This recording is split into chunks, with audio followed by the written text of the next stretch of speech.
자, 지난 시간에 했던 거에 이어서 219페이지 좀 설명을 드리겠는데요. 우리가 지난 시간에 이제 메인 매출 전표 입력을 다 공부했어요. 그래서 메인 매출 전표 입력이 다 되어 있는 상태에서 이제 우리가 마무리를 하는 것입니다. 그래서 219페이지에 있는 부가가치세 부속 서류 살펴보고 그 다음에 정리 분계하는 것까지 해서 마무리를 좀 해야 되겠습니다. 자, 그러면은 이제 지금 결석을 했기 때문에 저기는 유소연 씨죠? 유소연 씨는 회사 코드를요 이렇게 시작하세요. 회사 코드를 4장이 그냥 완료된 걸로 하십시오. 4장 완료.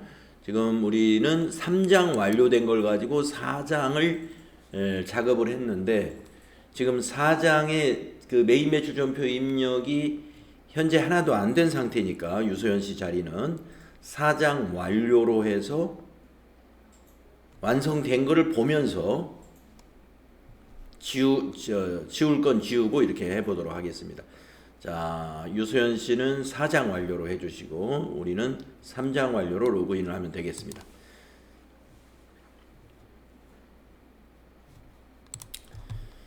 자, 그러면은 우리가 이제 어제 이제 끝나면서 말씀드린 게 뭐냐면 부가가치세 부속 서류는 우리가 그 메인 매출 전표를 입력하면서 다 공부했다 이거죠. 다 둘러봤어요. 세금계산서 합계표 보는 방법, 계산서 합계표, 위에는 매출, 밑에는 매입 해가지고 잘 봤죠. 신용카드 매출 전표 발행직계표도 우리가 확인을 해봤고요. 신용카드 매출 전표 수령금액 합계표도 우리가 확인을 했고. 매입세액 불공제 내역이라는 것도 마지막에 우리가 이거 안 봤다가 어제 수업 끝날 무렵에 이것도 확인을 해봤습니다. 그래서 이러한 부속 서류들과 함께 부가가치세 신고 서류를 제출해야 부가세 신고서가 제대로 되는 것이죠. 그래서 부속 서류 5가지를 우리가 공부했다 이렇게 보겠습니다. 부가세 신고서까지 하면 6가지 서류를 우리가 공부한 겁니다. 그러면 수행과제를 한번 해볼 거예요. 자, 부가가치세 2기 예정 7월부터 9월을 2기 예정이라고 하죠. 2기 예정 신고 시 부가가치세 부속서류 작성을 수행하여 다음 질문에 답하시오. 수행 1번의 질문에 한번 답을 해보겠습니다. 매출 전자세금계산서의 총 매수와 총 공급가액은 얼마냐라고 물었을 때 그러면은 전자세금계산서 매수라든가 공급가액이라든가 하는 것이 바로 세금계산서 합계표에 가면 바로 요 서류에 가면 알 수 있는 거죠. 세금계산서 합계표 한번 가보겠습니다. 자, 전체 메뉴 가셔가지고 부가가치세 1번 박스에서 보시면 부가세 신고서 바로 밑에 세금계산서 합계표가 있습니다. 그리고 7월부터 9월을 입력을 해보시고 정기신고에서 엔터 해보시게 되면은 위에가 매출세금계산서 합계표, 밑에 하단이 매입세금계산서 합계표가 됩니다. 자, 여기서는 매출의 전자세금계산서의 매수를 물어봤기 때문에 자, 매출이면 상단이고 전자면은 요 항목에 들어있는 게 전자입니다. 거기에 매수는 속에 5. 그래서 매수는 5매이고 총 공급가액은 그 옆에 있는 1억 1천만 원 이것을 답안으로 입력하시면 되겠죠. 자, 이미 잘 아시는 내용이고 다음 페이지로 넘어가서 거기 있는 것 중에서 2개만 해보겠습니다. 이거 다 해보려면 너무 지루하니까 자 4번과 6번만 한번 해볼까요? 자 4번을 보시게 되면은 신용카드 매출전표가 발행된 매출 거래의 발행 금액이 얼마냐. 그러면 신용카드 매출전표 발행이니까 발행직계표에 가야 되죠. 가보겠습니다. 부속서류에 전체 메뉴에 가면 부가가치세 1에 신용카드 매출전표 발행직계표 있어요. 7월부터 9월로 과세기간을 7월부터 9월로 입력하시고 저장된 게 있습니다. 읽으시겠습니까? 예 하면 되죠. 네, 그러면 이와 같이 작성이 된 게 있습니다. 만약에 작성이 안 돼 있으면 불러오기로 해서 작성을 다시 해도 상관이 없습니다. 우리가 신용카드 매출 전표를 발행한 것이 남성바지 판매할 때 한번 발행했거든요. 그래서 여기 집계가 됐죠. 그래서 답은 발행 금액은 16만 5천 원. 이게 답이 되겠죠. 다음은 6번을 보도록 하겠습니다. 6번을 보게 되면은 세금 계산서를 수취한 매입거래 중 불공제 매입세액은 얼마인가? 그러면은 우리가 불공제 매입세액 그 부속서류 중에 여기 매입세액 불공제 내역이라고 하는 게 있습니다. 이걸 보면은 여기에 과세기간을 7월부터 9월로 조회해 보게 되면은 불공제 매입세액이 얼마인지 알 수 있어요. 자, 매입세액 불공제 내역 누르셔가지고 7월부터 9월로 조회해 보시면은 두 건이 기억날 거예요. 비영업용 소형 승용차 건으로 하나, 그 다음에 접대비 관련 건으로 하나. 그래서 두 건의 매입세액을 물어봤으니까 여기가 매입세액단이잖아요. 그래서 매입세액의 합계 2,535,000을 답으로 기입하시면 되는 것입니다. 예. 그래서 이제 다른 수행도 이제 있습니다만은 나중에 뒤에서 다른 문제를 통해서 충분히 우리가 해볼 수 있고, 또 여기서 안 해본 것은 여러분이 집에서 한번 개인적으로 시간이 있으면 한번 해보십시오. 자, 그 밑에 풀이가 쫙 나와 있습니다. 부속 서류를 볼 줄 알아야 이 문제를 할 수 있는 거거든요. 그래서 우리가 앞에서 부속 서류 많이 해봤기 때문에 이렇게 해서 넘어가고, 223페이지로 가서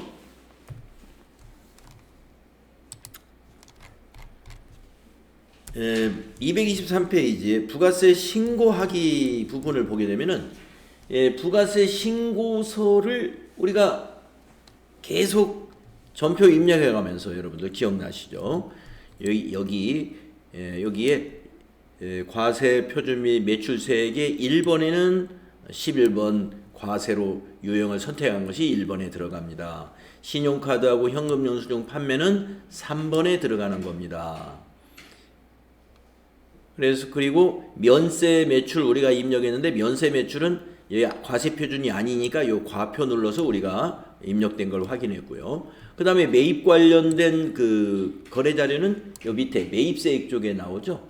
그래서 세금계산서 수취분 중에 일반 매입은 여기 10번에, 고정자산 매입은 11번에, 네, 신용카드 매입은 14번에, 불공제 매입세액은 15번에 이렇게 표시된다는 것으로 이 양식을 우리가 이해하기 위해서 매입매출전표 입력하면서 계속 부가세 신고서를 여러 번 왔다 갔다 하면서 확인을 했었습니다. 그 내용입니다. 그 내용. 그래서 부가세 신고서를 손으로도 작성할 수 있을 정도로 이 항목에 대해서 잘 알고 있어야 돼요. 그 다음 페이지 넘어가면은요, 이제 뒷페이지에서는 부가가치세 관련 계정의 정리분계라는 부분이 나오죠. 이 부가가치세 관련 계정의 정리분계는 FAT 1급 시험에서는 매번 출제를 합니다. 한 번도 걸른 적을 못 봤어요. 부가가치세 관련 계정의 정리 문제. 자, 그러면 부가가치세 관련 계정이라는 것은 우리가 그동안 매입매출전표 입력하면서 어떤 계정 과목이 있었는가를 한번 생각해 보겠습니다. 바로 이런 계정 과목이 있었어요. 부가세 애수금, 부가세 대급금. 기억나시죠?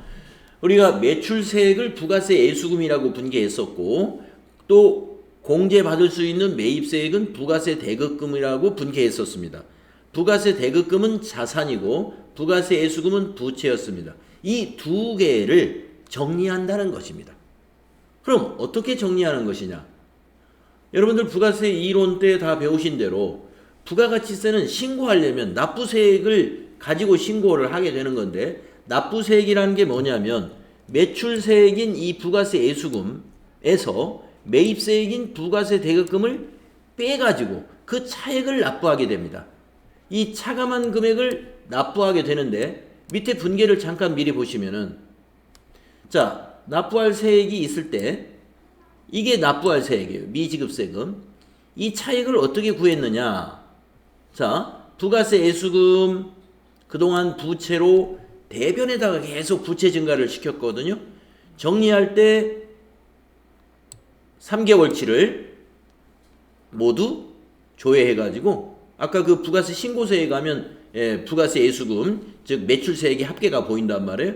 그걸 차변에 일반전표에 입력을 해주는 겁니다.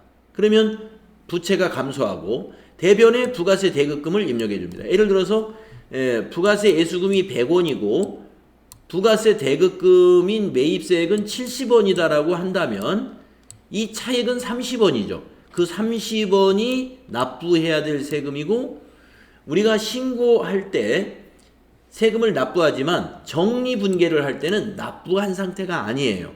왜냐하면 정리분계는 과세기간의 종료일, 과세기간 종료일 3월 31일, 6월 30일, 9월 30일, 12월 31일 이때 회계 처리를 합니다. 그러나 세금 납부는 12월 31일 날 정리분계한 것은 1월 25일 날 납부하고 9월 30일 날 정리분계한 것은 10월 25일 날 납부하고요.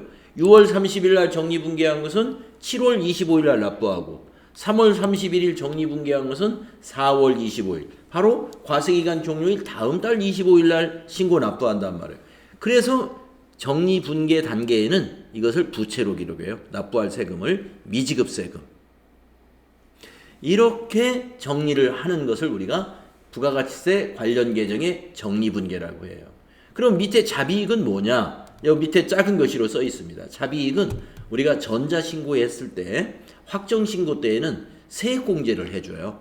그러면 이 납부할 세액에서 만약에 10원을 세액공제를 받는다. 그러면 이게 이제 20원이 되고 여기가 20원이 되고 세액공제니까 자비익으로 세액공제를 자비익으로 본다. 이런 얘기입니다. 자, 미수금이 될 때는 언제냐? 흔한 경우는 아니겠지만은 뭐 영세율 사업자는 미수금이 항상 있겠죠. 그게 뭐냐? 매입세액은 있지만 매출세액이 없는 영세율 사업자. 아니면은 영세율 사업자는 아니지만 이번 과세기간에 대규모의 투자를 했다든가 이러면은 매입세액이 굉장히 많이 발생합니다.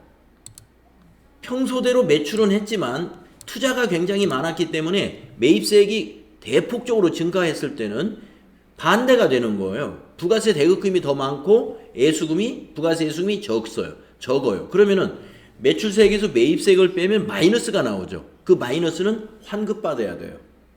세무서로부터 환급을 받아야 되니까 이때는 미지급금이 아니고 자산으로 미수금 잡습니다.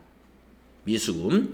그리고 세액공제를 만약에 받는다. 그러면 자비익으로 잡는 거예요. 여기도 역시. 그래서 여기 그 주의해 보면은 전자신고할 때 세액공제를 10,000원을 받아요. 10,000원. 큰 돈은 아니죠. 전자신고 세액공제 확정신고 때만 적용을 해줘요. 그래서 확정신고 때 전자신고를 하게 되면은 10,000원의 세액공제를 받으니까 그 부분은 자비익으로 회계 처리하는 게 맞다. 그러면 자비익이 10,000원 늘어나면 여기 미수금도 10,000원 늘어납니다. 받아야 될 돈이. 그래서 여기는 납부할 때는 이 미지급세금이 차변에 와가지고 부채 감소가 되고요. 대변에 이제 보통예금에서 계좌 이체해가지고 그 다음 달 25일 날 납부할 때 회계처리는 이렇게 되는 거고요. 밑에는 이제 세무서로부터 그 신고 납부 기간이 지나고 일반 환급의 경우는 30일 되는 날 입금을 해줘요. 그러면 우리 회사 보통 예금에 요 미수금이 들어오겠죠. 그래서 미수금은 대변에 가가지고 이제 자산이 감소되고 그 돈이 우리 통장에 입금되는 겁니다. 환급시 분계 이렇게 되는 거죠. 네. 그래서 이 정리분계는 아까 말씀드린 대로 뭐 FAT 1급 시험에서는 매달 나온다. 반드시 정확하게 알고 있어야 되는데 어렵지 않죠. 그래서 이걸 실습을 딱 해봤으면 좋겠는데 수행 과제를 했으면 좋겠는데 또 시간이 딱 지금 여러분 퇴근 시간이 됐어요. 그래서 네, 여기 이 수행 과제 실습은 다음 주에 해야 될 것 같습니다. 예, 다음 주에 접어두시고요. 오늘 여러분 여기까지 하고 정리하겠습니다. 고생하셨습니다. 네. 감사합니다. 네.